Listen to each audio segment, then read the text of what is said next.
एक ऐसे Minecraft player का किस्सा जिसको एक सुपरनैचुरल नल एरर ने रियल लाइफ में मेंटली एंड इमोशनली उस हद तक हिला के रख दिया कि आज वो कहाँ है और उस प्लेयर का क्या हुआ किसी को भी नहीं पता। हेलो गाइस, मेरा नाम है डांटे एंड वीडियो स्टार्ट करने से पहले मेरी आपसे एक छोटी सी रिक्वेस्ट है। अगर आपने अभी तक इस चैनल को सब्सक्राइब एंड इस वीडियो को लाइक नहीं किया है तो डेफिनेटली कर दीजिए। ये हमें हेल्प एंड सपोर्ट करता है कि हम आपके लिए ऐसे ही माइनक्राफ्ट का कंटेंट बनाते रहे। Now let us begin the video. कहानी शुरू होती है मिस्टर हेक्स से। मिस्टर हेक्स माइनक्राफ्ट जब पहली बार लॉन्च हुआ तब से उसने ये गेम खेलना शुरू किया था और पहली बार से ही वो इस गेम का इतना दीवाना बन चुका था कि कह सकते हैं कि मिस्टर हेक्स माइनक्राफ्ट का one of the oldest player था। वो माइनक्राफ्ट के बारे में सब कुछ जानता था और उसकी स्पेशलिटी थी स्ट्रक्चर्स बिल्ड करना, मतलब वो एक माइनक्राफ्ट का प्रो बिल्डर था। वो माइनक्राफ्ट का इतना ज्यादा एडिक्ट हो चुका था कि खाना पीना, स्कूल या उसकी फैमिली से उसे कुछ भी मतलब नहीं था।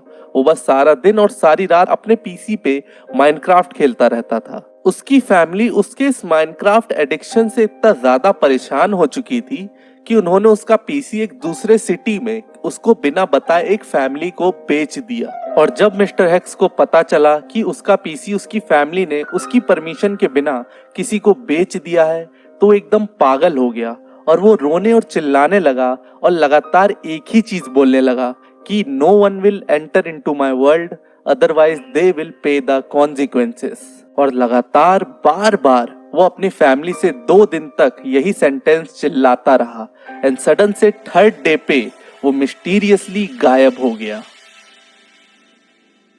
उसकी फैमिली ने पुलिस कंप्लेन करी उसे ढूंढने के लिए एंड इवन उस फैमिली से भी कांटेक्ट किया कि क्या उनका बेटा अपना पीसी लेने के लिए उनके घर पे आया है क्या, लेकिन वो वहां भी नहीं था।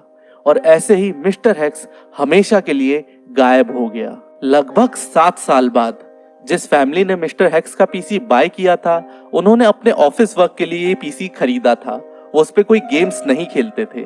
उस फैमिली का एक बेटा था जो प्लेस्टेशन पे माइनक्राफ्ट खेलना पसंद करता था। उसका नाम था जेस्टर। लेकिन एक दिन उसका प्लेस्टेशन खराब होने की वजह से जेस्टर को उसके पापा ने अपने पीसी मींस मिस्टर हेक्स के पीसी पे माइनक्राफ्ट खेलने के लिए अलाउ कर दिया।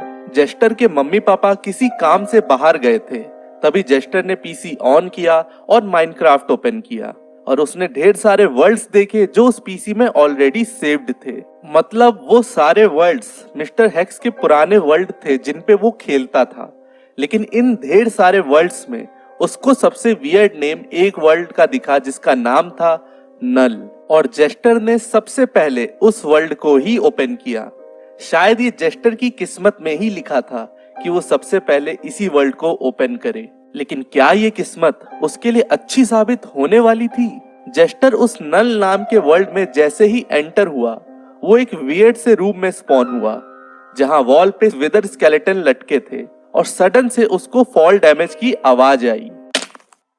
जेस्टर ने सोचा कि ये तो सिंगल प्लेयर वर्ल्ड है तो कोई दूसरा प्लेयर यहाँ हो ही नहीं सकता। उसने सोचा शायद ये कोई मॉब होगा जो जमीन पे गिरा है और ये उसके फॉल डैमेज की आवाज है।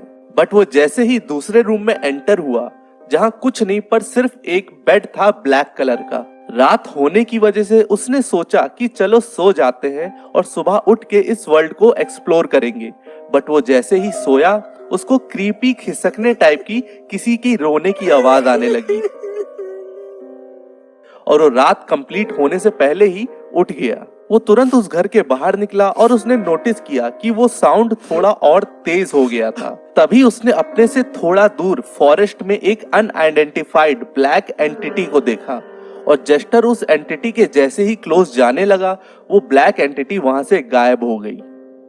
लेकिन वो क्रीपी साउंड और तेज हो गया था और जैसे जैसे जेस्टर उस डार्क फॉरेस्ट में और अंदर जाता गया वो साउंड और ज्यादा तेज होता गया।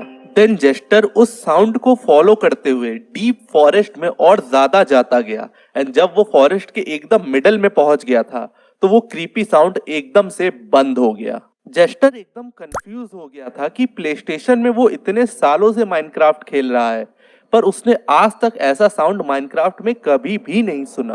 बट चेस्टर को फिर से अपने राइट तरफ से फॉल डैमेज की आवाज सुनाई दी और उसने तुरंत अपने राइट तरफ चेक किया, बट अगेन वहां कोई भी नहीं था।